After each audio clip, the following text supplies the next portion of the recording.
بسم الله الرحمن الرحيم وبه نستعين الحمد لله رب العالمين والصلاة والسلام على سيد المرسلين وعلى آله وصحبه أجمعين ومن تبعهم بإحسان إلى يوم الدين.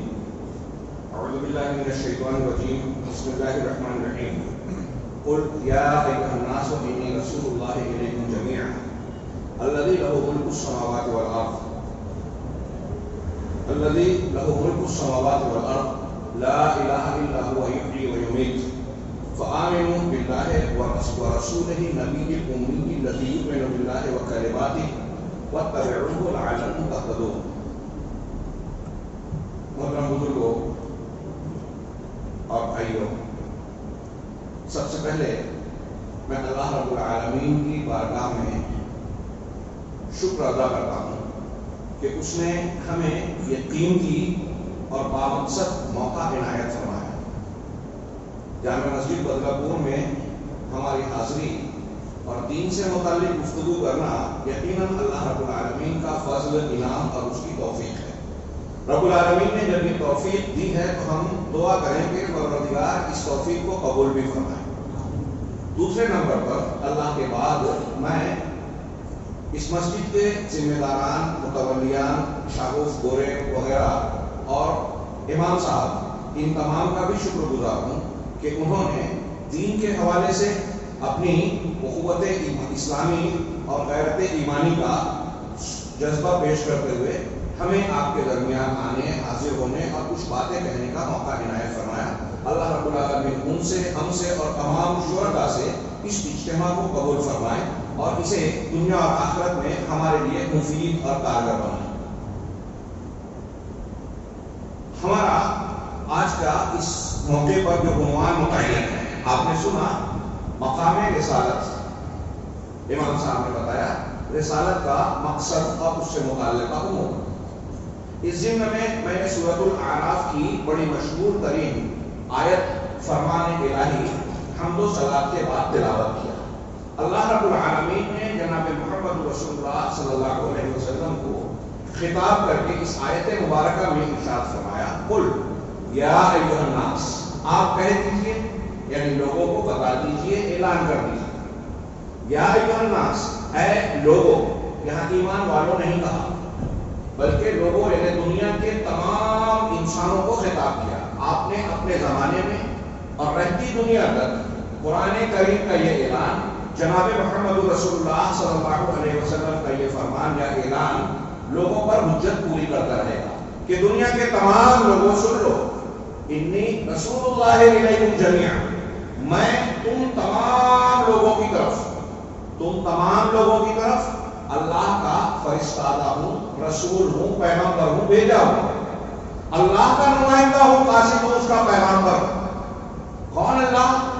آگے اللہ نے فرمایا الذی لہ ملک السماوات والارض، وہ اللہ، اس اللہ کے پیغمبر اور قاصد ہے آپ جس کے قبضے میں، اختیار میں آسمانوں اور زمین کی سلطنت ہے. آسمان اور زمین کی سلطنت، ملک اس کے قبضے میں ہے، ساروں کا مالک وہی ہے. دنیا کے کسی بادشاہ یا کسی انسان کا نمائندہ نہیں ہوں، اللہ کا نمائندہ ہوں، پیغمبر ہوں. اللہ کے نبی صلی اللہ علیہ وسلم کے مقام اور عظمت کے لیے یہی ایک بات میں سمجھتا ہوں کہ کافی ہونی چاہیے، ہو سکتی ہے کہ اللہ تبارک و تعالیٰ کہہ رہا ہے کہ سارے انسانوں کو یہ اعلان کر کے سنا دیجئے کہ میں آسمانوں اور زمین کے مالک رب العالمین کا فرستادہ ہوں، رسول ہوں، پیغمبر ہوں. اللہ نے جس نے پیدا کیا اور اس کی جو مخلوق ہے ان کے درمیان واسطہ بن رہا ہوں. انبیاء کرام علیہ السلام اللہ کے دین کو پہنچانے کے لیے خالق اور مخلوق کے درمیان واسطہ، اور اس کی آخری سب سے مکمل، سب سے جامع کڑی جناب محمد رسول اللہ صلی اللہ علیہ وسلم. تو آپ کہہ دیجئے کہ میں ان تمام کی طرف اللہ کا رسول بنا کر بھیجا گیا ہوں. کون اللہ؟ جس کا جو آسمانوں اور زمین کا مالک ہے، سلطنت اسی کے اختیار میں ہے. الذی لہ ملک السماوات والارض لا الہ الا ہو، وہ اللہ ایسا ہے کہ عبادت کے لائق اس کے سوا کوئی ہے ہی نہیں، کوئی نہیں جس کی عبادت کیا جائے، عبادت کے لائق ہو. عبادت کے جتنے بھی کام ہیں، رکوع ہے، سجدہ ہے، نذر و نیاز ہے، قیام ہے، حج ہے، زکات ہے، روزہ ہے، نماز ہے، دل کا خشوع ہے، توکل ہے، رجا اور امید ہے، ظاہری اور باطنی عبادت کی جتنی قسمیں ہیں سب کا حقدار وہی ہے، اس لیے کہ مالک وہی ہے، پیدا کرنے والا وہی ہے۔ پیدا اس نے کیا، سر کسی اور کے آگے جھکائے، اس سے بڑی گستاخی، اس سے بڑا گناہ اور ظلم کیا ہو سکتا ہے؟ الذی لہ ملک السماوات والارض لا الہ الا ہو وہ یحیی و یمیت، وہ زندگی اور موت دیتا ہے، زندہ وہی کرتا ہے، موت وہی کر دیتا ہے۔ یہ بیچ میں جو جملہ ہے کہ اللہ کے سوا کوئی معبود برحق نہیں، اس سے پہلے والا جملہ بھی اور اس کے بعد والا جملہ بھی ایک دلیل ہے، اس کی دونوں دلیل ہیں کہ اللہ کے سوا کوئی معبود برحق کیوں نہیں ہے؟ اس لیے کہ آسمان زمین کا مالک وہی ہے۔ مالک جب وہ ہے، سلطنت اس کی ہے، تو کسی اور سے مانگ سکتے ہیں کیا؟ یہ موبائل اگر میرا ہے تو آپ شیخ امام صاحب سے یا شیخ ابو حسان صاحب سے مانگیں گے؟ سمپل لاجک ہے۔ ایک جاہل سے جاہل اور موٹی سے موٹی عقل والا آدمی بھی یہ نہیں کرتا کہ آپ کی ملکیت ہے کسی اور سے مانگے۔ قرآن میں بار بار اللہ رب العالمین فرمایا کہ آسمان زمین کا مالک، ذرے ذرے کا مالک اللہ ہے، کھجور کی گٹلی کے چھلکے کا بھی، جن کو دنیا میں اللہ کے سوا پوجا اور پکارا جاتا ہے، وہ دیوی دیوتا ہو، شجر حجر ہو، انبیاء ہو، صالحین ہو، کوئی مالک نہیں ہے۔ قرآن کہہ رہا ہے والذین تدعون من دونہ ما یملکون من قطمیر، جن کو تم اللہ کے سوا پکارتے ہو وہ کھجور کی گٹھلی کے چھلکے کے بھی مالک نہیں ہے۔ مالک وہ نہیں ہے تو دے کیسے سکتے ہیں؟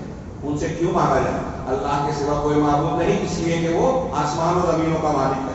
آگے فرمایا یحیی وہی زندگی دیتا ہے، وہی موت دیتا ہے۔ پوری کائنات میں رب العالمین کے علاوہ کوئی ذات، کوئی دیوی دیوتا، کوئی بڑے سے بڑی شخصیت، کوئی فرشتہ، کوئی نبی، کوئی پیر، کوئی ولی ایسا نہیں ہے جو زندگی اور موت کا مالک ہے، صرف رب العالمین کی یہ شان ہے۔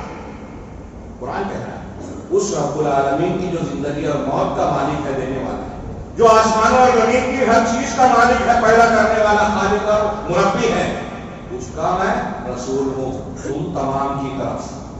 لہذا جب میں اس کا رسول ہوں تو میرا پیغام کیا ہے؟ فآمنوا، لہذا تم ایمان لے آؤ، باللہ ورسولہ، اللہ پر ایمان لے آؤ، اس کی توحید، اس کے حقوق کو سمجھو، اس کی معرفت حاصل کرو۔ یہاں لوگوں کی دیکھا دیکھی آپ عمل اختیار کرو نہیں چلے گا۔ ہمارے یہاں تقلید اور اپنے تقلید کے جھگڑے ہوتے ہیں، لیکن دونوں اس بات میں متفق ہیں کہ عقیدے کے معاملے میں تقلید نہیں چلے گی کہ لوگ کہتے ہیں میں بھی ہوں۔ قبر میں منکر نکیر ہر انسان سے سوال کریں گے ما ربک ما دینک ماذا تقول فی ھذا الرجل محمد صلی اللہ علیہ وسلم۔ اگر اس کا جواب صحیح نہیں دیا، ہاں لا ادری کہا، اور یہ جواب دیا جو حدیثوں میں ہے کہ میں نے لوگوں کو ایک بات کہتے ہوئے سنی تو میں بھی کہنے لگا، دیکھا دیکھی کر رہا ہے، تو فرشتے کیا کہیں گے؟ منکر نکیر بخاری مسلم اور دیگر حدیث کی کتابوں میں دیکھیے، اس حدیث میں کہیں گے ما دریت وما تلوت، نہ تم نے جانا نہ پڑھا۔ اس کا مطلب یہ جاننا اور یہ پڑھنا کہ میرا رب کون ہے، میرا دین کیا ہے، اور محمد رسول اللہ صلی اللہ علیہ وسلم، یعنی ربوبیت، اس کی معرفت، رب کی معرفت، دین کی بنیادی معرفت، اور محمد صلی اللہ علیہ وسلم کے مقام اور آپ کے حقوق کی معرفت، یہ ہر مسلمان مرد اور عورت پر ضروری ہے۔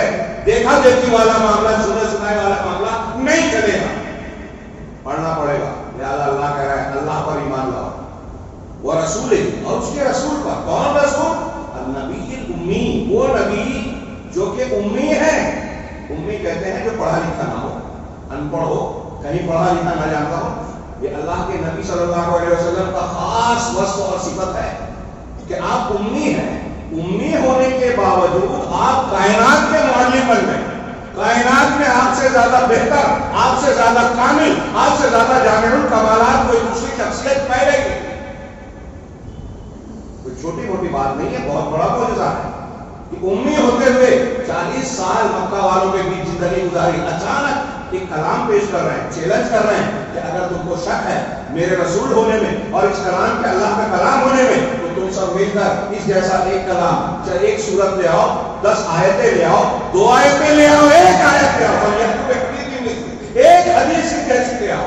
انہوں نے مخالفت کی، جنگ لڑی، قتل کیا، قتل کرنے کی کوشش کی، بائیکاٹ کیا، ستایا، جسمانی تکلیف دی، ذہنی تکلیف دی، سب کیا، لیکن قرآن کا جواب نہیں دیا، بلکہ اعتراف کیا کہ ہم ایسا نہیں کر سکتے۔ فآمنوا باللہ ورسولہ النبی الأمی، اللہ نے آگے فرمایا الذی یؤمن باللہ وکلماتہ، نبی امی کون ہے؟ وہ نبی ہے میں تمہارے رسول ہوں، اور پھر کس کا رسول ہوں؟ لا الہ الا اللہ، جس کی شان ہے اور جو زندگی اور موت دیتا ہے، آسمان و زمین کا مالک ہے۔ اب وہ رسول اس کی طرف سے تم کو اور ہم کو اور آپ کو کہہ رہا ہے کہ اللہ پر اور اس کے نبی پر ایمان لاؤ۔ ہاں، یہ وہ نبی ہے کہ نبی کا تعارف کرایا کہ نبی امی ہے، لیکن خود اللہ پر اور اس کے کلمات یعنی اس کے احکامات پر، قرآن اور قرآنی احکامات پر خود ایمان رکھتے ہیں۔ صرف زبانی طور سے تم کو پیش نہیں کیا، خود بھی ایمان کا نمونہ ہے، عمل کا نمونہ ہے، چلتے پھرتے قرآن ہے۔ وہ جو کلمات پر بھی ایمان رکھتے ہیں، آخر جملہ کہا وَاتَّبِعُوهُ، اور اللہ کے رسول کی، ان کی اتباع کرو، کسی اور کی نہیں کرنا ہے، آپ کے بالمطابق انہی کی اتباع کرو۔ اب موسیٰ عیسیٰ علیہ السلام اگرچہ پیغمبر ہیں لیکن ان کی شریعتیں منسوخ ہو چکی۔ اتباع کا درجہ مقام صرف محمد رسول اللہ صلی اللہ علیہ وسلم کے لیے یہ اعلان ہے لعلکم تہتدون، تاکہ تم ہدایت پا جاؤ۔ آخری ٹکڑے سے یہ بھی پتہ چلا کہ ہدایت کا محمد رسول اللہ صلی اللہ علیہ وسلم کی ذات، شخصیت آپ کی نبوت سے جڑی ہوئی ہے۔ صحیح مسلم کی ایک حدیث میں ہے والذی نفس بیدہ، اس ذات کی قسم جس کے قبضے میں میری جان ہے، لا یؤمن بی لا یسمع بی احد من امتی، میری امت کا کوئی بھی فرد اگر میرے بارے میں کچھ سنتا ہے، ہاں یہودی اور نصرانی ہو، وہ یہودی ہو یا نصرانی ہو، ثم لا یؤمن بی، لیکن سننے کے باوجود مجھ پر ایمان نہیں لاتا، محمد رسول اللہ صلی اللہ علیہ وسلم کو رسول نہیں مانتا، یہودی ہو، نصرانی ہو، ہندو ہو، جین مذہب کا ماننے والا ہو، بدھسٹ ہو، کسی دور دراز کے دیہات کا رہنے والا ہو، نبی صلی اللہ علیہ وسلم کے بارے میں سنے اور ایمان نہ لائے، الا دخل النار، مگر وہ جہنم میں جائے گا پکا، پختہ بات ہے کہ وہ جہنمی ہوگا۔ معیار ہدایت، معیار نجات جناب محمد رسول اللہ صلی اللہ علیہ وسلم قرار پائے۔ ہدایت قرآن سے اور حدیث سے میں نے ایک ایک دلیل دی۔ نبی صلی اللہ علیہ وسلم کا یہ مقام ہے کہ اب آپ کی بعثت اور نبوت آ جانے کے بعد دنیا کے کسی بھی خطے اور علاقے کا کوئی بھی مذہب کا ماننے والا انسان ہو اور قیامت تک کوئی بھی انسان ہو، اگر آپ کی نبوت کو نہیں مانتا، آپ کی تعلیمات کو اختیار نہیں کرتا، تو وہ ہدایت والا نہیں ہے، دنیا میں سعادت نہیں پا سکتا، آخرت میں کامیابی نہیں پا سکتا، اللہ کے انعام اور رحمت کا مستحق نہیں ہو سکتا۔ اور جب اللہ کے نبی صلی اللہ علیہ وسلم کی رسالت اس قدر عام ہے، لوگوں کے لیے اس قدر ضروری ہے کہ اگر آپ کو نہیں مانا تو نجات نہیں ملے گی، جہنم میں جائیں گے۔ وہ جہنم تو چھوٹی موٹی اور معمولی بات نہیں ہے کہ دنیا کی تکالیف کی طرح چلو جھیل لیں گے اور جھیلتے جھیلتے جھیلنے کی عادت پڑ جائے گی، مشکلیں اتنی بڑی مجھ پر کیا آسا ہو گئی۔ وہ جہنم کی آگ دنیا کی آگ سے 69 گنا زیادہ شدید ہوگی، ڈامر سے زیادہ کالی ہوگی، وہاں انسان موت کو پکارے گا، موت نہیں آئے گی، لا یموت فیہا ولا یحیا، نہ وہاں جیے گا نہ مرے گا۔ موت ویأتیہ الموت من کل مکان، موت ایک ایک بار اور ایک ایک حصے سے آئے گی، لیکن وہ مرے گا نہیں۔ قرآن کے الفاظ ہیں۔ اس جہنم سے بچنے کے لیے، اللہ کا انعام اور رحمت پانے کے لیے لازمی نقطہ یہ ہے کہ محمد رسول اللہ صلی اللہ علیہ وسلم پر ایمان لائے جائے۔ اللہ پر ایمان لانا لا الہ الا اللہ کی گواہی سے ہوتا ہے، محمد رسول اللہ صلی اللہ علیہ وسلم پر ایمان لانا وہ اشہد ان محمدا عبدہ ورسولہ کی گواہی سے ہوتا ہے۔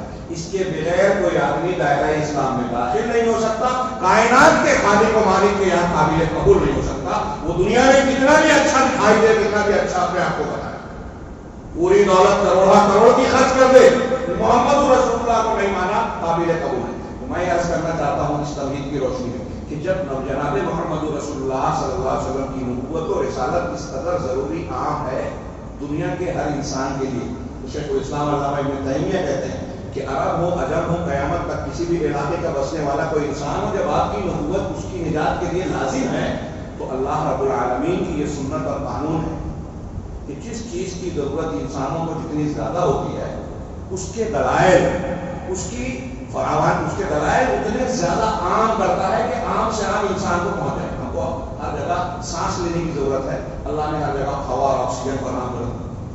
ہم کو جینے کے لیے غذا کی ضرورت ہے، دنیا میں چاہے کوئی جتنا بھی پروپیگنڈا کرے کہ دنیا میں انسان بڑھ جائیں گے، کھانا بڑھ جائے گا، کبھی ایسا نہیں ہوا۔ دنیا میں ہر سال لوگ یہ بیماری دنیا کے جو ہے بہت ساری غذائی اشیاء کو برباد کرتے ہیں۔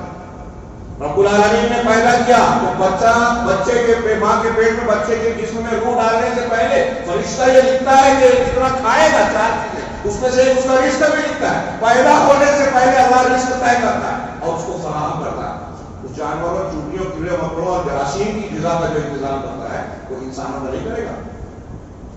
تو رب العالمین نے ہمارے لیے جو کھانے کی ضرورت ہے، پینے کی ضرورت ہے، لباس کی ضرورت ہے، رشتوں کے وقت ہر ضرورت کو دیا. وہ آتاکم من کل ما سألتموہ، تم کو ہر وہ چیز عطا کی جو تم نے چاہا، جو تمہاری تقاضا تھا. وَإِن تَعُدُّوا نِعْمَتَ اللَّهِ لَا تُحْصُوهَا، اور اگر تم اللہ کی نعمت کو شمار کرنا چاہو تو تم نہیں سکتے. ان نعمتوں میں سب سے عظیم شان نعمت، سب سے بڑی ضرورت رسول کی ضرورت ہے، رسول کی نعمت ہے. لَقَدْ مَنَّ اللَّهُ عَلَى الْمُؤْمِنِينَ إِذْ بَعَثَ فِيهِمْ رَسُولًا. دنیا کی بہت ساری نعمتوں میں رب العالمین نے کہا کہ اللہ تبارک و تعالیٰ نے اپنا احسان جتاتے ہوئے کہا. علماء کہتے ہیں کہ اللہ نے اپنی جس نعمت کا احسان جتایا ہے وہ رسول کی بات ہے.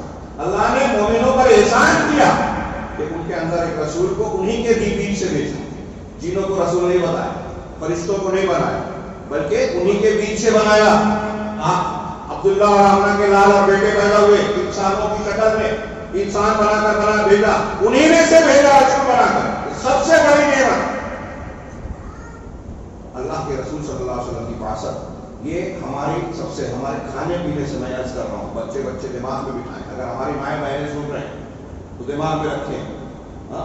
یہ آج جو جدید دور کی چمک دمک فلم، ٹی وی سیریل اور گلیمر دیکھ کر لوگوں کے رجحانے سے موبائل اور فون اور ٹی وی چینل سے جو سازشیں ہو رہی ہے، جس کی بنیاد پر ہمارا مسلمان بچہ، نوجوان لڑکا اور لڑکی دین، اسلام، رسالت کو کمتر سمجھنے لگا ہے، وہ اپنے دماغ میں اپنی جہالت کو دور کر کے یہ تازہ کرے کہ اللہ تبارک و تعالیٰ نے اس دنیا میں سب سے بڑی جو نعمت دی ہے وہ رب کی معرفت ہے اور رسول کی معرفت ہے. اس کے بعد اگر اس سے کوئی محروم ہے تو دنیا کا سب سے مالدار انسان بھی ہے تو سب سے بڑا غریب ہے، کیونکہ وہ جہنم میں جائے گا اگر اس کے بغیر مر گیا. اور اگر ایک چوپڑے میں رہنے والا ٹھیک سے کھانا نہیں ملتا ہے لیکن اگر اسے ہدایت ملی ہے، وہ اللہ کے مقام اور حقوق کو جانتا ہے، مانتا ہے، رسول اللہ صلی اللہ علیہ وسلم کے حق اور مقام کو جانتا ہے، مانتا ہے، تو اس سے بڑا خوش قسمت، اس سے زیادہ انعام والا کوئی دوسرا ہے.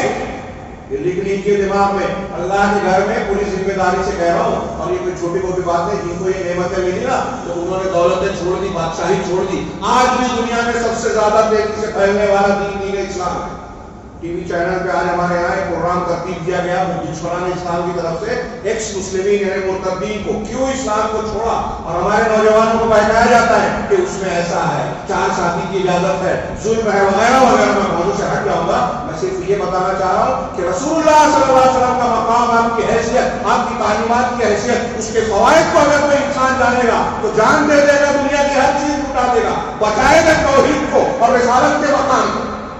اگر اس کی قیمت اور نعمت کو جانے گا. اور اس کی تھوڑی سی تازگی کے لیے آج کا یہ خطاب ہے، لیکن وقت اتنا مختصر ہے کہ میں اس موضوع کا بہت مختصر حصہ بھی شاید نہ پیش کر سکوں. چنانچہ جو کچھ اللہ توفیق دے اس پر غور سے سنیں اور زیادہ مطالعہ کریں. اللہ کے نبی صلی اللہ علیہ وسلم، میں نے عرض کیا، سب سے بڑی نعمت ہے. آپ سوچئے دنیا کا کوئی ہندو ہو، کوئی عیسائی ہو، کوئی یہودی ہو، ان سے یا غیر مسلم سے، مسلمان سے سوال کیجئے کہ ہم کو اللہ نے پیدا کیا، جس نے پیدا کیا کیوں پیدا کیا، مرنے کے بعد انسان کہاں جاتا ہے.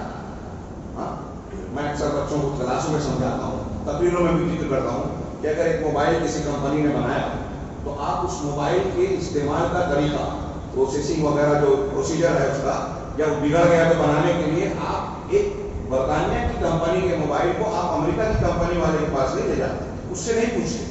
تو ایک سمپل لاجک ہے، عقل میں آنے والی بات کہ ہم کو کس نے بنایا، کائنات کو کس نے بنایا، اللہ نے. اب اللہ نے کائنات بنائی، ہم کو بنایا، تو ہمارے جینے کا مقصد کیا ہے، کیوں پیدا کیا، کون سا دین پسندیدہ ہے اس کے نزدیک جس نے پیدا کیا، وہ ہم سے کیا چاہتا ہے، زندگی کی کن چیزوں کو چاہتا ہے کہ ہم اختیار کریں، کن چیزوں سے بچیں، یہ وہی بتائے گا یا پھر فلاں فلاں بزرگ بتائیں گے، گرو نانک جی بتائیں گے، پنڈت رام چندر جی بتائیں گے، فلاں بزرگ فلاں مذہب کے پیشوا، فلاں مذہب کے بڑے لوگ بتائیں گے، فلاں رفاہمان بتائیں گے، کون بتائے گا.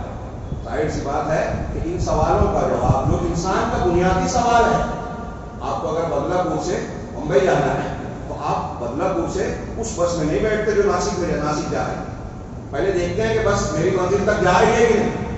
تو ایسے ہی زندگی کی منزل ہماری اگر جنت ہے تو ہم کو یہ دیکھنا پڑے گا کہ جنت پہنچانے والا راستہ کون سا ہے، کون سا مذہب ہے جو اللہ کا پسندیدہ ہے، جو ہمارے خالق و مالک کا پسندیدہ متعین کرنا ہے، اس کی کائنات ہے تو حکومت انسان قانون کسی اور کا کیسے کر سکتا ہے. ان سارے سوالوں کا جواب دینے کے لیے اللہ نے رسول ہے، اس کی آخری کڑی جناب محمد رسول اللہ۔ اب جب یہ بات ٹھہری کہ اللہ کے نبی جناب محمد رسول اللہ صلی اللہ علیہ وسلم ساری کائنات کے لیے ہدایت کا مرکز ہے، مرجع ہے اور نجات کی بنیاد ہے، تو سوچئے کہ اللہ تبارک و تعالیٰ نے کتنا انتظام کیا ہوگا۔ میں نے بتایا کہ جس کی جتنی ضرورت ہے اللہ نے اتنا فراہم کیا، پانی کی جتنی ضرورت ہے اس سے زیادہ ہم کو دیا۔ سب سے زیادہ ضرورت ہم کو توحید کی ہے دنیا میں۔ توحید نہیں ہے تو کوئی کتنا بھی پارسا ہو جائے، ایک دن بھی تہجد نہ چھوٹے، سارے عمل برباد، جہنم سے کبھی نہیں نکلے گا اگر توحید شرک اکبر پر مر گیا انسان۔ یہ میں نہیں، قرآن کہہ رہا ہے، اللہ کے رسولوں کو خطاب کر کے اللہ نے کہا کہ آپ بھی اگر شرک کرو گے تو سارے عمل برباد ہو جائے۔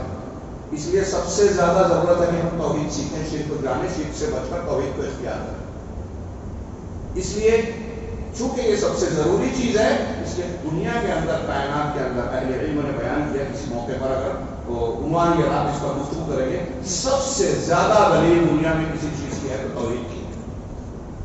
توحید کے بعد اگر سب سے زیادہ پروفس، دلیلیں کسی چیز کی ہے، تو چاہے کس معیار پہ ہو، 1400 سال پہلے کے ایک انسان پڑھا لکھا جاہل ہو اس کی سمجھ میں آنے والا، یا آج کے دور کی یا قیامت تک توحید کی دلیلیں ان کی سمجھ میں آنے والی سب کے لیے عام ہے۔ اور اس کے بعد جناب محمد رسول اللہ صلی اللہ علیہ وسلم کی رسالت کی دلیلیں، قرآن اور رسالت کی دلیلیں توحید کے بعد سب سے زیادہ ہے، جس سے یہ ثابت ہوتا ہے کہ یہ سچے ہیں، کیونکہ اللہ تبارک و تعالیٰ نے ان کا وہ مقام متعین کیا۔ میں ایک ایک عنوان کا ایک دو جملے میں ذکر کروں، ایک عنوان جس میں سے ہر چیز پر، میں کوئی مبالغہ نہیں کہہ رہا ہوں، ایک کتاب لکھی جا سکتی ہے کہ نبی کریم صلی اللہ علیہ وسلم کو کس طرح سے اللہ نے دنیا کے سامنے اس طرح پیش کیا ہے کہ دنیا کے کسی انسان کو یہ چارہ نہیں ہے کہ وہ یہ کہہ سکے کہ آپ جھوٹے رسول ہیں۔ اللہ نے ہر کسی کے لیے حجت کا اتمام کا انتظام فرمایا۔ سب سے پہلے کسی کو مانا جاتا ہے، یہ دیکھا جاتا ہے کہ اس کا حسب نسب کیسا ہے۔ نبی صلی اللہ علیہ وسلم دنیا کے جتنے بھی نسلیں ہیں، سلسلہ نسب ہے، سب سے اعلیٰ نسب ہے۔ صحیح مسلم کی حدیث میں آپ کا فرمان ہے کہ اللہ نے اسماعیل کو پورے انسانوں میں سب سے بہترین نسل کے لیے چن لیا۔ اسماعیل کی اولاد میں بنو ہاشم کو چنا، بنو ہاشم میں قریش کو چنا، اور قریش میں مجھے چنا، جناب محمد رسول۔ میں نے عربی نہیں پیش کیا، وقت نہیں ہے۔ اس طریقے سے آپ نسب کے اعتبار سے سب سے اعلیٰ نسب کے پوری دنیا میں آدم علیہ السلام کی نسل ہے۔ دوسرے نمبر پر کسی کو ظاہری خوبصورتی اور پیدا کے ذریعے سے اچھا دیکھ کر جو ہے خوبصورتی کی بنیاد پر جو ہے اس کی طرف متوجہ ہوا جاتا ہے۔ حسان بن ثابت رضی اللہ تعالیٰ عنہ آپ کے چہرے کے بارے، آپ کی شخصیت کے بارے میں کہتے ہیں کہ اگر آپ واضح دلائل نہ لاتے، لولا تأتینا بآیات مبینہ، اگر آپ کھلی نشانیاں نہ بھی لاتے تو آپ کی جو ظاہری شکل و صورت ہے وہ بتا دیتی کہ آپ سچے۔ سچ اور جھوٹ کے ناپنے کے کتنے معیار ہیں، یہ جملہ یاد رکھیے، میں سب پیش نہیں کر پاؤں گا۔ سچ اور جھوٹ کو ناپنے کے دنیا میں جتنے قابل قبول معیار ہیں، کسی بھی معیار پر جناب محمد رسول اللہ صلی اللہ علیہ وسلم کی رسالت کو، صداقت کو، نبوت کو آپ پا کے آپ سچے رسول نظر آئیں، جتنے بھی معیار۔ حسان بن ثابت کا ایک شعر، وہ احسن منک لم تر عینی قط، آپ سے زیادہ حسین و جمیل کو میری آنکھ، شخص کو میری آنکھ نے کبھی دیکھا ہی نہیں۔ وہ اجمل منک لم تلد النساء، آپ سے زیادہ جمیل صاحب جمال شخصیت کو عورتوں نے جنا ہی نہیں۔ خلقت مبرأ من کل عیب، آپ تمام عیوب سے پاک انسان کی طرح پیدا کیے گئے۔ خلقت کأنک قد خلقت کما تشاء، ایسا لگتا ہے کہ آپ ویسے ہی پیدا کیے گئے جیسا آپ نے خود چاہا۔ حضرت جابر کا بیان، حضرت علی کا بیان، ام محمد رضی اللہ تعالیٰ عنہ کا بیان، ہجرت کے موقع پر جہاں سے گزرے تھے، وہ بیانات آپ سیرت کی حدیث کی کتابوں میں پڑھیے۔ نبی کریم صلی اللہ علیہ وسلم کو حضرت جابر کہتے ہیں، چودھویں کے چاند کو ایک مرتبہ دیکھتا، آپ کے چہرے کو دیکھتا، مجھے دیکھتا، پھر آپ کو دیکھتا، تو یقین ہو گیا کہ آپ کا چہرہ انور چودھویں کے چاند سے زیادہ پرنور پرکشش ہے۔ تو ظاہری حسن جمال میں بھی آپ سب سے زیادہ کامل اور مکمل نظر آتے ہیں۔ پھر آپ کی نبوت کی نشانیاں، ایک ایک ٹاپک۔ مثال کے طور پہ اللہ کے نبی صلی اللہ علیہ وسلم کو پچھلی کتابوں میں ذکر کیا گیا ہے، پیشین گوئیاں کی گئی کہ ایسے ایسے نبی آنے والے ہیں، توریت میں ہے، انجیل میں ہے، ویدوں میں بھی ہے، کال کی اوتار میراثاں جس پر کتابیں لکھی جا رہی ہیں۔ حضرت عیسیٰ نے، حضرت موسیٰ علیہ السلام، اب اس کی تفصیل کا یہاں موقع نہیں ہے، میں صرف یہ عرض کروں کہ غور کیجئے کہ ایک عیسائی حضرت عیسیٰ کو یا توریت کی انجیل کو مانتا ہے، بائبل کو مانتا ہے۔ اب اس بائبل میں، انجیل میں نبی کریم صلی اللہ علیہ وسلم کی رسالت کی تصدیق کی گئی ہے، آپ کے تعلق سے پیشین گوئیاں کی گئی ہیں، تو اگر وہ بائبل یا انجیل کو مان رہا ہے تو اسے محمد رسول اللہ صلی اللہ علیہ وسلم کو ماننا پڑے گا، ماننا چاہیے، اور نہیں مانتا تو وہ انجیل بھی نہیں مان رہا ہے، حضرت عیسیٰ علیہ السلام کو بھی نہیں مان رہا ہے۔ ایک نبی کا انکار سارے نبیوں کا انکار ہے، اور حضرت عیسیٰ نے جب پیشین گوئی کہ میرے بعد ایک نبی آئے گا جس کا نام احمد ہوگا جو قرآن میں بھی ذکر ہے، اور آپ اس احمد کو جاننے کے باوجود نہیں مان رہے ہیں تو آپ حضرت عیسیٰ کو بھی نہیں مان رہے، انجیل کو بھی نہیں مان رہے۔ ایسے یہودیوں کے بارے میں کہیں گے کہ اگر توریت مان رہے تو اللہ کے رسول کو ماننا پڑے گا، قرآن کو ماننا پڑے گا۔ قرآن میں جگہ جگہ کہا کہ قرآن میں وہ مضامین ہیں جو ان کے پہلے کی کتابوں کی تصدیق کرتی ہے، تو ان کتاب کا اس کو، اس کتاب کا اس کو صحیح سچا کہنا یہ ایک دوسرے کی تائید ہے اور ایک دوسرے پر ایمان لانے کا تقاضا کرتا ہے۔ اگر ہندو ویدوں کو مان رہا ہے تو اس میں کل کی اوتار، میراشنس اور جو دوسری صفات بیان کی گئی ہے، محمد رشی ثنا اللہ امرتسری رحمہ اللہ نے کتاب لکھی، آج کل بہت سارے لوگوں نے لکھی کہ ویدوں میں کیا کیا پیشی ہوئی ہے، وہ کیسے ہے، کیوں ایک الگ طرح سے ویدوں میں کیسے آپ کے تعلق سے پیشی ہوئیاں آئیں، تو یہ چیزیں بھی اس بات کا تقاضا کرتی ہے کہ سارے ہندو اگر وید مانتے ہیں تو محمد رسول اللہ صلی اللہ علیہ وسلم قرآن کو مان لے میں، اگر نہیں مانتے تو وید کی اس تعلیم کا انکار کر رہے ہیں، مطلب وید بھی نہیں مان رہے، تو آپ کیسے ماننے والے ہیں؟ یہ اللہ کے نبی صلی اللہ علیہ وسلم کی سچائی کی پچھلی کتابوں کی پیشین گوئیاں ہیں۔ پھر اس کے علاوہ نبی کریم صلی اللہ علیہ وسلم کی خود کی پیشین گوئیاں، اب یہ ایک لمبا ٹاپک ہے، موٹی موٹی کتابیں لکھی گئی ہیں، آپ کی پیشین گوئیاں کل کے لیے بھی تھی، کچھ گھنٹوں کے بعد کے لیے بھی تھی، سال دو سال بعد کے لیے تھی، آپ کی حیات طیبہ کی کچھ سالوں بعد کی، آپ کی وفات کے فوراً بعد کی، صحابہ کی، پھر اور بات کی، پھر اور بات کی، قیامت تک کی سورج نازل سے نکل جائے، یہ زمین سورج چاند ستارے سب برباد ہو جائیں، وہاں تک آپ پیشین گوئی کیا، فتنوں کے آنے کی پیشین گوئی کی۔ یہ آج ہمارے یہاں زنا کثرت سے ہو رہا ہے، ارتداد پھیل رہا ہے، دین سے دوری ہو رہی ہے، اور نہ جانے کون کون سے جو فتنے ہم کو نظر آ رہی ہے، ہمیں نیا لگتا ہے، آپ دیکھیں گے تو نبی کریم صلی اللہ علیہ وسلم کی پیشین گوئیوں میں آپ کو نظر آئے گا۔ آپ فیصلہ سناتے ہیں زنا عام ہو جائے گا تو اب زنا کے اسباب اس میں موبائل اور دوسری چیزیں، بے پردگی، اختلاط، مل جل کر اسکولوں میں تعلیم دیا جائے، سب آ گیا، کیونکہ آپ نے نتیجہ بتایا۔ اس ٹائم اگر آپ یہ سب چیزیں تفصیل بیان کرتے تو بہت سارے لوگ کی سمجھ میں بھی نہیں آتے۔ قیامت تک کے مسائل کا ذکر اور اس کا حل بھی پیش کیا جناب محمد رسول اللہ صلی اللہ علیہ وسلم۔ تو آپ نے بدر کی رات میں کہا کل یہاں کہاں مارا جائے گا، یہاں ابو جہل پہ چڑھا جائے گا، یہاں ولید مارا جائے گا، یہاں شیبہ، یہاں اتبا، جہاں جس کو بتایا وہاں وہی مرا۔ یہ اللہ کی تائید ہے آپ کو، مقام رسالت اور لوگوں کے سامنے اعلان حقانیت آپ کی۔ جھوٹے نبیوں نے جو بھی پیشین گوئی کی ایک بھی صحیح نہیں ہوئی۔ مرزا غلام احمد قادیانی کی پیشین گوئیاں پوری کتابیں موجود ہیں، علامہ اسحاق زاہد نے پورا چیپٹر جو کہا اس کو اس کے الٹ ہوا۔ اس نے کہا پنجاب میں ایک دو دن میں زلزلہ آئے گا، 10 سال تک نہیں آیا۔ مسلمہ کذاب کو اس کی قوم نے کہا کہ آپ نبی ہیں ہمارے، بولے ہاں، کہا ہمارے کنویں میں پانی کم ہو گیا، چلیے تھوڑا آپ کچھ برکت کی دعا کر دیجیے۔ کہا چلو میں اپنا لوہا ڈالوں گا، دعا کروں گا، لوہا ڈالوں گا، پانی بڑھ جائے گا۔ یہ گیا، دعا کیا، لوہا تھوکا اس میں، جو پانی تھا وہ بھی سوکھ گیا۔ یہ اعلان ہے اللہ کی طرف سے، یہ جھوٹا ہے۔ اور نبی کریم صلی اللہ علیہ وسلم نے جو پیشین گوئی کی، بتایا یہاں فلاں مارا جائے گا، وہی مرا، یہاں فلاں کا انجام ہوگا، فلاں جو ہے میری امت میں اتنے فرقے ہوں گے، آج ہم دیکھ رہے ہیں۔ صحابہ کرام کی آپس میں جنگیں ہوگی، میرا یہ نوازہ دو مسلمانوں کے بڑے گروہ میں صلح کرائے گا۔ اس طریقے سے میں دو چار یہ مثالیں دے رہا ہوں، پوری کتابیں موجود ہیں، میں زیادہ نہیں دے سکتا۔ آپ کی پیشین گوئیاں، جب جب کوئی پیشین گوئی آپ کی سچی ثابت ہوتی ہے تب تب آپ کی حقانیت کا کی دلیل بڑھتی جاتی ہے۔ علماء سلف نے، امام بہقی اور دوسرے لوگوں نے صرف 17 یا 19 کتابیں دلائل النبوہ کے نام سے موٹی موٹی لکھی ہے۔ امام بہقی کی 4 جلدوں میں، امام بہقی نے 4 جلدوں میں لکھی دلائل نبوت کی دلیلیں، آپ کی زندگی کے ہر صفحے اور ہر سطر میں اللہ کے رسول صلی اللہ علیہ وسلم کی سچے ہونے کی دلیلیں موجود ہیں۔ یہ اس وقت لکھی تھی امام بہقی نے اور دوسرے ائمہ نے، اور پھر دوسرے ناموں سے اور بہت ساری کتابیں۔ جیسے جیسے دین گزر رہا ہے آپ کی سچائی کی دلیلیں بڑھ رہی ہیں۔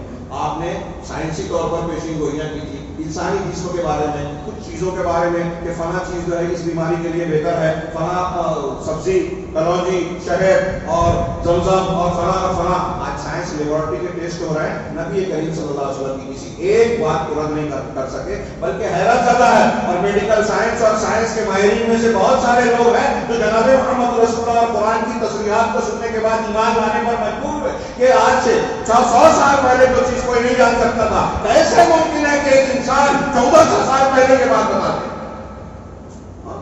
آپ کی پیشین گوئیاں آپ کی سائنسی خبریں بتا دیں، فلکیات کی خبریں، آسمانوں کی خبریں، انسانی جسم کے اندر کی باتیں، کتنے جوڑ ہیں، 360 جوڑ ہے، یہ اللہ کے رسول کی حدیث میں موجود ہے.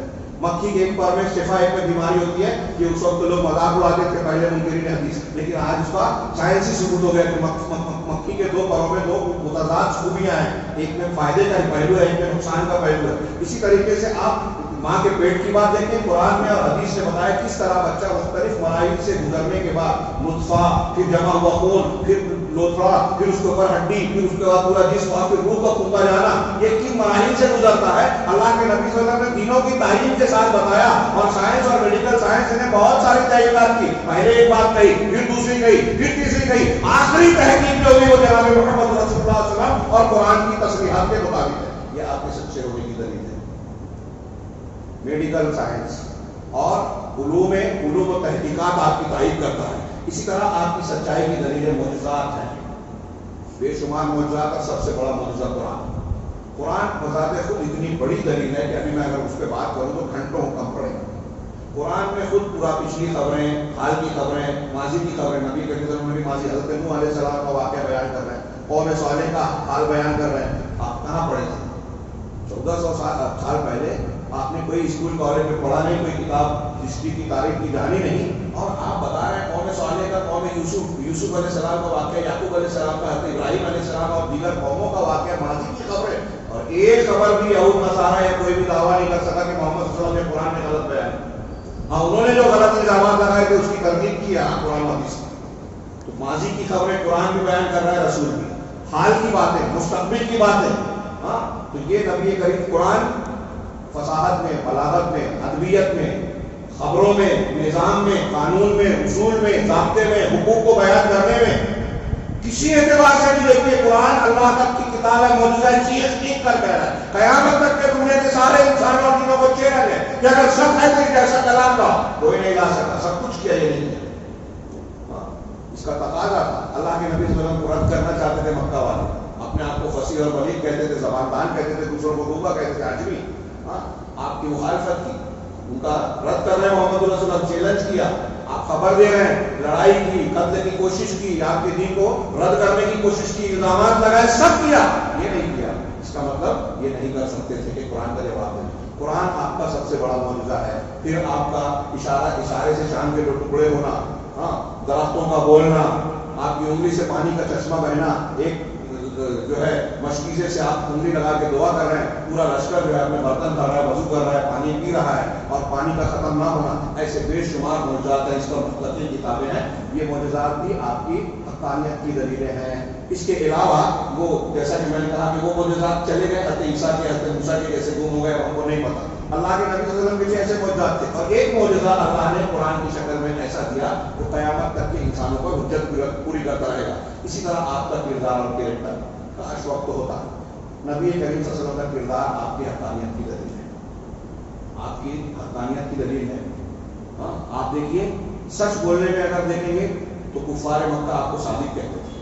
امانت داری ایسا لگتا ہے اگر آپ اس میں غور کریں، علماء نے لکھا کہ اگر آپ جو کسی اخلاقی خوبی کو محمد رسول اللہ صلی اللہ علیہ وسلم کی شخصیت میں ڈھونڈیں گے، غور کریں گے، تو ایسا لگے گا کہ آپ اسی خوبی کو مکمل کرنے کے لیے دنیا میں آئے.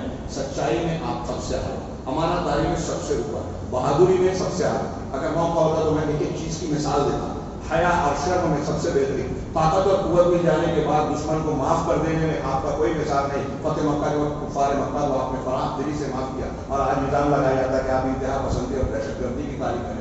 ارے محمد رسول اللہ صلی اللہ علیہ وسلم کی تعلیمات لانے سے دشمنوں کو معاف کر کے امن و امان کا پیغام اور محبت کا پیغام پھیلایا جا سکتا ہے دنیا میں. امن کا قیام، شیکسپیئر کہتا ہے غیر مسلموں کے لیے دنیا میں امن محبت اور انصاف قائم کرنا ہے تو اس کا قائد محمد رسول اللہ کی طرح ہونا چاہیے. یہ نبی کریم صلی اللہ علیہ وسلم کے کردار کا ایک حصہ. بعض یورپ کے بعض مصنفین نے لکھا کہ دنیا میں آپ کسی بھی شخص کو دیکھیں تو ہر اعتبار سے ماہر نہیں دکھے گا. ایک بہت اچھا لیڈر ہے تو وہ اچھا باپ نہیں ہے، ایک بہت اچھا باپ ہے تو وہ اچھا تاجر نہیں ہے، ایک اچھا تاجر ہے تو وہ اچھا دوست نہیں ہے، ایک فلاں میدان میں بہت اچھا ہے تو اچھا شوہر نہیں ہے. کچھ خوبیاں ہیں تو کچھ کمیاں ہیں، سوائے محمد رسول اللہ صلی اللہ علیہ وسلم. آپ باپ کی حیثیت سے دیکھیے، تاجر کی حیثیت سے دیکھیے، دوست کی حیثیت سے دیکھیے، قائد کی حیثیت سے دیکھیے، آپ شوہر کی حیثیت سے دیکھیے، مزاج اور تعلقات کے اعتبار سے دیکھیے، ہر اعتبار سے دیکھیے پیمانے سے محمد رسول اللہ صلی اللہ علیہ وسلم میں کوئی جھول، کوئی کمی، کوئی نقص کمزوری نظر ہی نہیں آئی۔ اللہ تعالیٰ نے آپ کو اس طرح بے عیب بنایا کہ کسی کو بولنے کی کوئی گنجائش نہ رہے، اخلاقی اعتبار سے سب۔ اور پھر اگر آپ کے اخلاق میں کچھ لوچ، کچھ جھول ہوتا تو آپ کچھ لوگوں کو کچھ دنوں تک دھوکہ دے پاتے نا، کچھ لوگوں کو کچھ دنوں تک دھوکہ دے پاتے۔ سارے لوگوں کو سارے دنوں تک دنیا میں کوئی بھی دھوکہ دینے والا، اگر دھوکہ دینے والا اور جھوٹا ہے تو کچھ دنوں تک دے پاتا ہے۔ کچھ لوگوں کو محمد رسول اللہ صلی اللہ علیہ وسلم مکہ سے مدینہ کی زندگی تک کہہ رہے ہیں جیسا قرآن لے آؤ، ہاں اگر مکہ میں سے لے کر وہاں تک کچھ سال گزرے تو آپ اگر یہ دعویٰ اگر کھوکھلا ہوتا تو ثابت ہو جاتا، بعد میں ثابت ہو جاتا۔ 1400 سال گزر گئے، چیلنج قائم ہے۔ بڑے بڑے لوگ آئے چیلنج قبول کرنے والے، 6 مہینہ 1 سال کمرے میں بند ہو کر قرآن جیسا کلام لکھنے کی کوشش کی، بعد میں کہا نہیں لکھ سکتے۔ کتنی مثالیں ہیں، موقع نہیں ہے۔ ہاں تو آپ کا یہ کردار ہر طرح سے آپ کا، پھر آپ دیکھیے کہ آپ کی شخصیت کی تربیت میں جو لوگ تربیت پائے، ابو بکر صدیق، عمر فاروق، عثمان غنی، حضرت علی، عبد الرحمن بن عوف، ابو عبیدہ بن جراح، سعید بن زید اور سعد بن ابی وقاص، اور بہت لمبی تعداد۔ یورپ کا ایک مصنف کہتا ہے مستشرق کہ محمد رسول اللہ صلی اللہ علیہ وسلم ہیروز کی نرسری تھے، یہ اس کے الفاظ ہیں، ہم ہیرو نہیں کہتے، یعنی عظیم شخصیات کی نرسری تھے۔ آپ کی تربیت میں پڑھنے والا جو شخص آپ کی اتباع کرتا ہے، آپ کو مانتا ہے، وہ خود عظیم ہو گیا۔ وہ کہتا ہے وہ مصنف کہ دنیا میں کسی ایک زمانے میں اتنے عظیم لوگ اکٹھا نہیں ہوئے جتنے محمد رسول اللہ کے شاگردان اور صحابہ کی شکل میں نازل ہوئے۔ یہ آپ کا جو ہے نمونہ ہے، آپ سے قریب رہنا۔ اگر کوئی شخص کردار کے حوالے سے ہم یہ بھی کہہ سکتے ہیں کہ کوئی آدمی دور کا ہوتا ہے، میں مالیگاؤں کا رہنے والا ہوں، آپ مجھے نہیں جانتے، آپ میں سے کچھ لوگ تقریر سن کر کسی وجہ سے بولیں گے کہ مولانا اچھے لگتے ہیں، اچھے ہو سکتے ہیں، کیونکہ میرے عیب سے واقف نہیں، میرے قریب آئیں گے تو جانیں گے کہ ان کے اندر بھی بہت سارے عیب ہیں۔ دنیا کے ہر شخص پہ ہم دور سے دیکھتے ہیں تو بہت بڑا، یہ بہت بزرگ ہے، بہت پیر ہے، بہت بڑی ہے، یہ ہے وہ ہے، لیکن جب قریب جاتے ہیں تو پتہ چلتا ہے اس میں کچھ خامیاں بھی ہیں، اچھائیاں بھی ہیں، خامیاں بھی ہیں۔ لیکن اس کے برعکس یہ بھی ایک یورپ کے مصنف نے، والٹر نے کہا کہ محمد رسول اللہ صلی اللہ علیہ وسلم کی شخصیت کو جب ہم نے پڑھا تو یہ دیکھا کہ آپ سے جو جتنا قریب ہوا وہ اتنا زیادہ آپ سے محبت کرنے والا اور آپ پر جان نچھاور کرنے والا ہے۔ خدیجہ الکبریٰ 2 شوہروں کا تجربہ رکھتی تھی، آپ سے عمر میں بڑی تھی، بہت کچھ دیکھ داکھ کے آپ سے نکاح کیا، اور اس کے بعد 15 سال کی رفاقت تقریباً رہ گئے، جو مشہور روایتیں اس کی بنیاد پر آپ 25 سال کی عمر میں شادی کی، اور اس کے 15 سال کے بعد نبی بنے، اور آ کر جب پیش کہا کہ مجھے اپنے آپ پر خوف ہے، تو بخاری کی روایت میں کیا ہے، ام المؤمنین خدیجہ الکبریٰ رضی اللہ تعالیٰ عنہا، جہاں دیدہ ذہین ترین شخصیت، وہ کہتی ہیں لا کلا واللہ لا یخزیک اللہ ابدا، ہرگز نہیں، ایسا ہو ہی نہیں سکتا، اللہ کی قسم اللہ آپ کو ضائع رسوا نہیں کرے گا۔ آپ تو ایسے ہیں انک لا تحمل القلب، آپ لوگوں کا بوجھ اٹھاتے ہیں، غریبوں کو کما کر دیتے ہیں، مہمان نوازی کرتے ہیں، رشتوں کو جوڑتے ہیں، آپ کے ساتھ ایسا ہو ہی نہیں سکتا۔ 15 سال کی رفاقت میں ایک بیوی اپنے شوہر کے عیب کو دوسروں سے سب سے زیادہ جانتی ہے، لیکن ایک بیوی اپنے شوہر کے بارے میں یہ جو گواہی دے رہی ہے، دنیا کی کسی بیوی نے شاید اپنے شوہر کے بارے میں نہ دیا۔ یہ حضرت انس 10 سال، تقریباً 10 سال کی عمر سے وفات تک آپ کے خادم رہے، کہا کبھی نہیں ڈانٹا، کبھی ہاتھ نہیں اٹھایا، صرف ایسا ہوا، اور جب یاد کرتے تب روتے۔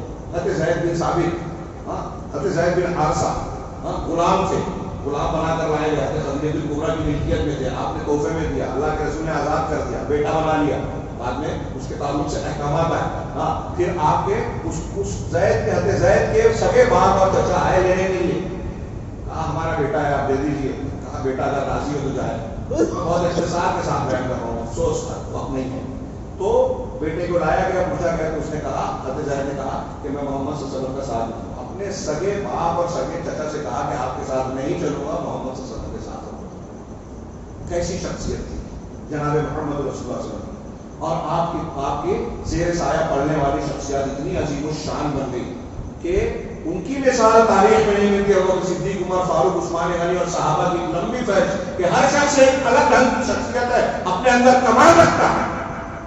نبی صلی اللہ علیہ وسلم کی شخصیت وہ تھی، اور پھر اللہ تبارک ان کی آپ کی تعلیمات، آپ نے بچوں کے حقوق، عورتوں کے حقوق، بوڑھوں کے حقوق، حرام کی جو تعلیمات دی کہ سود حرام ہے، معاشی ظلم اور تجارتی ظلم ممنوع ہے، یہ قانون ہے، یہ ضابطہ ہے. ہاں جو حقوق بیان کیے، نکاح طلاق کوئی کتنا بھی اعتراض کرے، لیکن رسول اللہ صلی اللہ علیہ وسلم نے جو شرعی احکامات بیان کیے دنیا کے کسی مذہب میں یہ طاقت نہیں ہے کہ اللہ کے رسول صلی اللہ علیہ وسلم نے بتائے ہوئے قانون اور شریعت کے اصولوں کے خلاف کھڑا ہو سکے، کوئی کتنا بھی مذہب کو ہے. آپ اس کو حقیر سمجھیں، لیکن یہ اس سے بہتر دنیا میں کوئی روئے زمین پر کوئی قانون قاعدہ ہے ہی نہیں. دنیا میں عورتوں کو جو حق رسول اللہ صلی اللہ علیہ وسلم کی شریعت نے دیا، دنیا کا کوئی مذہب نہ دے سکتا ہے نہ دیا. یہ ہمارا دعویٰ ہے اور بھی دلیل ہے، اور دوسروں نے اسے قبول کیا. حقوق نسواں، آزادی نسواں کے لیے کام کرنے والی جو یورپ کی عورتیں آج اس بات کو مان رہی ہیں کہ یورپ میں ہمارا استحصال کیا گیا، ہم کو لوٹا گیا، ہماری عزتوں کے ساتھ کھلواڑ کیا گیا. اسلام نے ہم کو عزت کی چادر پہنائی. بیٹی ہو، بیوی ہو، ماں ہو، اللہ نے جو درجہ عورت کو دیا ہے دنیا جو تقدس اور درجہ دیا کسی نے نہیں دیا. کاش موقع ہوتا ہے کہ ایسے ہی وراثت کا معاملہ، ایسے ہی طلاق اور نکاح کا معاملہ، ایسے ہی خاندان اور حلال حرام کا معاملہ، یہ سود بیاج نے آج دنیا میں بے روزگاری اور بھوک مری کو عام کیا ہے. ایک آدمی جو ہے دنیا میں نمبر لگ رہا ہے ہندوستان کا کہ دنیا میں سب سے امیر ترین لوگوں میں شامل ہو رہا ہے، اور دوسرے دیکھ رہے ہیں کہ نہ سڑک سیدھی ہے، نہ پانی کا انتظام ہے. بہت سارے لوگ روز بھوک سے مر رہے ہیں، دواؤں اور غذاؤں کی قلت سے مر رہے ہیں. یہ ترقی ہے؟ محمد رسول اللہ صلی اللہ علیہ وسلم کے دین کو اور تعلیمات کو اختیار کی جائے، ہر طرف جو ہے خوشیاں لہلہائے گی. ہاں یہاں خوشیاں اور مسکراہٹیں آئے گی. ہاں یہاں حکم ہے کہ آپ اگر پیٹ بھر کے سو گئے اور اگر آپ کا پڑوسی جو ہے وہ بھوکا رہ گیا تو قیامت کے دن اللہ پوچھے گا کہ میں بھوکا تھا، تو نے کھانا کیوں نہیں کھلایا. مسلموں کے جائے مسلموں اس سے مطلب نہیں. اگر نبی صلی اللہ علیہ وسلم کی تعلیم پہ عمل ہونے لگے تو کوئی شخص بھوکا نہیں سوئے گا. یہ میں ایک مثال دے رہا ہوں. ایسے تمام آج کی انسانیت بہت سارے مسائل سے گری ہوئی ہے. اس کا علاج محمد رسول اللہ صلی اللہ علیہ وسلم کی تعلیم پہ ہے.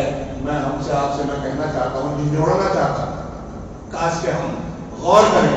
ہمارے پاس یہ امانت ہے، دنیا کی مسائل سے گری ہوئی ہے، پریشانیوں میں مبتلا ہے. ان پریشانیوں کا حل ہمارے پاس ہے محمد رسول اللہ صلی اللہ علیہ وسلم کی تعلیمات رسالت و نبوت کی شکل میں. لیکن ہم خود پڑھنے کو تیار نہیں، سیکھنے کو تیار نہیں. جو رواج ہے چل رہا ہے چل رہا ہے. ہم کو معلوم ہی نہیں ہے سنت کیا ہے، بدعت کیا ہے، نبی صلی اللہ علیہ وسلم کے حقوق کیا ہے، آپ کا مقام کیا ہے، آپ کی حیثیت کیا ہے. اللہ کی قسم اگر ہم مقام رسالت ہمارے نوجوان جان لے تو کسی کرکٹ کھلاڑی کو، کسی فلم اداکار کو، کسی ٹی وی سیریل کے کسی بڑے سے بڑے ایکٹر کو دیکھنا پسند نہیں کریں گے. اپنا ہیرو، اپنا اسوہ، نمونہ محمد رسول اللہ صلی اللہ علیہ وسلم کو مانیں گے. اور کیا ان کی کیا اوقات ہے اللہ کے رسول صلی اللہ علیہ وسلم کے مقابلے میں کسی اور شخصیت کو، وہ چاہے نبی ہی کیوں نہ ہو، ان کو نبی ضرور مانیں گے، لیکن اتباع و اطاعت کا حق کسی اور کو نہیں دیں گے. لقد کان لکم فی رسول اللہ اسوۃ حسنہ. اللہ کے رسول صلی اللہ علیہ وسلم کی ذات میں تمہارے لیے بہترین نمونہ ہے. یہ سارے خوبیاں دینے کے بعد یہ مقام بھی سن لیجئے کہ اللہ کا کے رسول کو نمونہ بنایا ہے. کسی شخصیت کو، کسی امام کو، کسی صحابی کو، کسی پیر کو، آپ سے پہلے کے کسی نبی کو ہمارے لیے نمونہ نہیں بنایا گیا.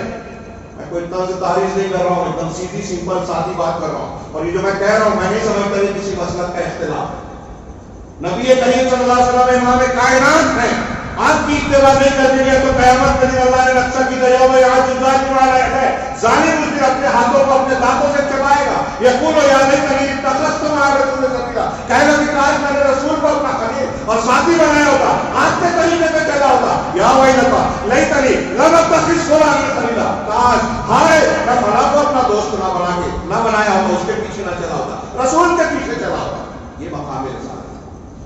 میں اکثر کہا کرتا ہوں کہ دنیا میں کوئی انسان اب کتنا بھی مقام پا جائے اونچا، ہوا میں اڑے پانی پہ چلے. امام شافعی رحمہ اللہ نے کہا، امام شافعی رحمہ اللہ کا قول ہے امام لیث کی کہ کوئی ہوا میں اڑے پانی پہ چلے یا آگ میں کھیلے اٹھے بیٹھے، اگر وہ سنت رسول کے مخالف ہے تو اس سے کہہ دو کہ تو رحمان کا ولی نہیں ہے، شیطان کا ولی ہے.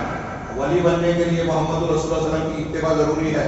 آپ امام الاتقیاء ہیں، آپ رحمت للعالمین ہیں. لہذا رسول اللہ اگر آپ کو امام بننا ہے، قابل قبول بننا ہے، بڑا مقام حاصل کرنا ہے تو رسول کی اتباع کرنی پڑے گی. قل ان کنتم تحبون اللہ فاتبعونی. یہ کچھ مضامین ہیں جو بہت اہم ہیں، جو مجھے بیان تفصیل سے کرنا چاہیے لیکن وقت اجازت نہیں دے رہا ہے. اسی طرح آپ کی دعوت کے نتائج کا ایک پہلو دیکھ لیجیے کہ آپ نے اس وقت آپ مبعوث ہوئے تھے، آپ پڑھتے ہیں سنتے ہیں علماء سے کہ کیسے برے حالات تھے دنیا میں. ہر طرف جاہلیت تھی، شرک تھا، کفر تھا، ظلم اور زیادتی تھی. بڑی مچھلی چھوٹی مچھلی کو نگلتی تھی، کھاتی تھی، کیا نہیں ہوتا تھا. عورتیں مظلوم تھی، خریدی بیچی جاتی تھی، لونڈیاں بنائی جاتی تھی، کیا نہیں ہوتا تھا.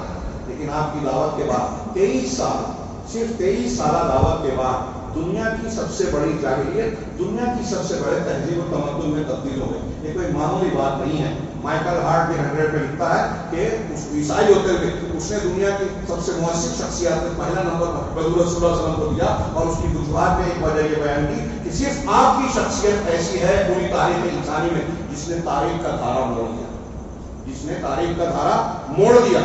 اور اپنوں اور غیروں کی گواہیاں اس میں موجود ہیں. میں تفصیل میں نہیں گیا اس میں.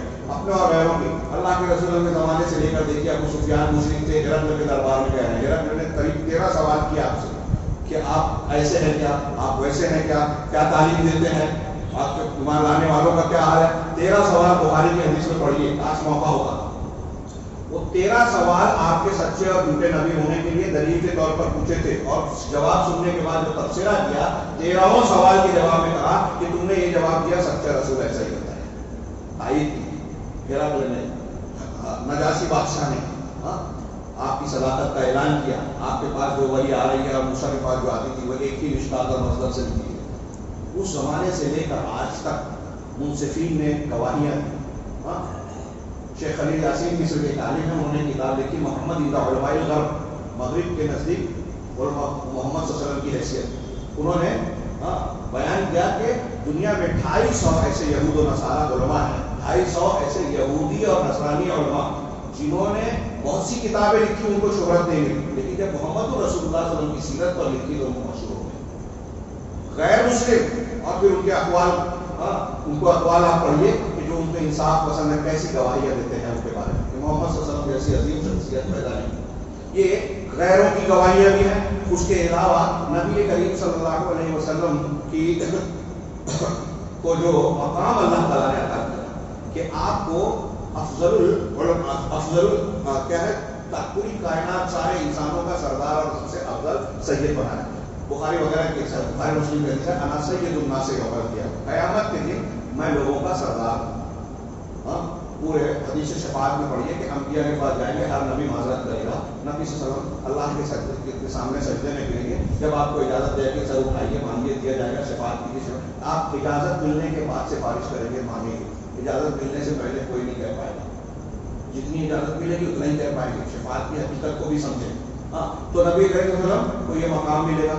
آپ نے معراج میں اور دوسرے مقامات پر انبیاء کی امامت کی. آپ سید المرسلین کا ہے, رسولوں میں دنیا کے سارے انسانوں میں سب سے اونچا گروہ انبیاء کا ہے. انبیاء میں رسول ان سے اونچے ہیں, رسولوں میں اولو العزم رسول ہے. اولو العزم رسول کو اور راجح قول کے مطابق 5 ہیں, ان میں حضرت ابراہیم اور جناب محمد 2 خلیل سب سے اونچے ہیں. 2 خلیل میں اونچا درجہ ہے خاتم النبیین جناب محمد رسول صلی اللہ علیہ وسلم. آپ خاتم النبیین ہیں, اس کی دلیلیں بہت ساری موجود ہیں. لہذا یہ آپ کے مقام اور مرتبے کا ایک نشان ہے. آپ کو شفاعت عظمیٰ ملے گی. آپ کو جنوں اور انسانوں دونوں کی طرف جو ہے رسول بنا کر بھیجا گیا. آپ کو دنیا میں بھی کچھ خصوصیات دی گئی, آخرت میں بھی کچھ خصوصیات دی گئی. عام انسانوں پر کچھ خصوصیات دی گئی, انبیاء کے مقابلے میں کچھ خصوصیات دی گئی. خصائص المصطفیٰ کے نام سے ایک کتاب ہے جو میں نے کچھ اس کو تفصیل سے اپنے پیغام قرآن کے درس میں بیان کیا ہے. آپ کو جوامع الکلیم دیا گیا. انبیاء کرام علیہ السلام اور آپ کے پہلے کی امتوں کے مقابلے میں آپ نے کہا کہ مجھے کئی چیزوں کے ذریعے سے فضیلت دی گئی. آپ کو الکوثر دیا گیا, نہر کوثر بھی ہے, خیر کثیر بھی ہے. دنیا میں آپ کی تائید کی گئی اور بہت ساری نعمتوں سے اللہ تبارک و تعالیٰ نے آپ کو نوازا. اس طریقے سے میں نے چند چیزیں صرف بیان کی ہیں. آپ دیکھیں گے کہ نبی کریم صلی اللہ علیہ وسلم کو اس طریقے سے بہت ساری خصوصیات اور مقام بلند عطا کیا گیا. آپ تھوڑی دیر کے لیے بس اشارہ کر رہا ہوں, غور کیجیے کہ اللہ کے رسول وسلم کے بارے میں جس نے الزام لگایا کہ آپ ابتر ہیں, نبیان اولاد آپ کی جب انتقال کرتی گئی تو کہا کہ آپ کی نسل نہیں چلنے والی, تم بریدہ ہیں. تو اللہ نے قرآن اتارا انا اعطیناک الکوثر فصل لربک وانحر ان شانئک هو الابتر. آپ کا دشمن ہی بے نام و نشان, آپ نہیں ہیں. آپ کو کیسے رکھا, بیٹی سے آپ کا نام و نشان رکھا, اور پوری امت آپ کی روحانی اولاد ہے. آپ کسی کے باپ نہیں ہے, روحانی اعتبار سے آپ سب کچھ کا نام لیتے ہیں. اور اللہ نے کہا الم نشرح لک صدرک ورفعنا لک ذکرک. اللہ نے آپ کے ذکر کو بلند کیا کہ کلمہ, کوئی مسلمان ہوتا ہے تو اللہ کے کلمے کے ساتھ رسول کا کلمہ پڑھنا ہے. اذان میں, اقامت میں آپ کی رسالت کا اعلان کیا جاتا ہے. کیسے بلند کیا میں نے اس پر تفصیل سے بیان کیا. آپ اس کو دیکھیں تو کتاب لکھی جا سکتی ہے کہ اللہ تعالیٰ نے رسول کا ذکر کس طرح بلند کیا. اگر کوئی شخص گستاخی کرتا ہے تو اللہ کے رسول صلی اللہ علیہ وسلم, اللہ کا یہ فرمان تبت یدا ابی لہب وتب موجود ہے کہ اگر ابو لہب ہلاک ہوا، اس کے دونوں ہاتھ ٹوٹ گئے اور وہ ہلاک ہوا، وہ اور اس کی بیوی کے بارے میں قیامت تک کے قرآن کی آیتیں پڑھی جائیں گی، کیونکہ انہوں نے صرف کفر اور شرک نہیں کیا تھا، رسول اللہ صلی اللہ علیہ وسلم کی شان میں گستاخیاں کی تھی۔ اس لیے علماء کہتے ہیں کہ جتنے بھی گستاخ رسول ہوں گے سب کو تبت یدا ابی لہب کا حصہ ملے گا، یعنی ہلاک و برباد کیے جائیں گے۔ جتنے بھی دشمن ہوں گے ان نشانیاں کا والابتر کا حصہ اسے ملے گا، اور اللہ کے نبی صلی اللہ علیہ وسلم کا مقام بلند کی حفاظت خود اللہ تبارک تعالیٰ کرے گا۔ دو جملے کہ یہ ساری چیزیں جاننے کے بعد آخری بات جو نتیجے کی ہونی چاہیے کہ آخری جو جملہ میں نے عہد پڑھا تھا وَاتَّبِعُوهُ، اللہ کے رسول کی اتباع کرو۔ اتباع کا یہ مقام آپ کے علاوہ کسی کو حاصل ہو تاکہ تم ہدایت پا جاؤ۔ اللہ کے رسول صلی اللہ علیہ وسلم کو جو مقام حاصل ہے اللہ کے بعد بزرگی اور مقام مرتبہ صرف آپ ہی کو حاصل ہے، لیکن ابھی آپ نے غرور سنا تھا اس امت کا یہ آخری بات ہے، اور صرف ایک منٹ، اس امت کا آخری اس امت کا ایک المیہ ہے، دنیا کا المیہ یہ ہے کہ یا تو کسی کو مانتے ہیں یا پھر مانتے ہیں تو حد سے بڑھا دیتے ہیں۔ حضرت عیسیٰ کو یا تو نبی بھی نہیں مانا یا اللہ بناتے۔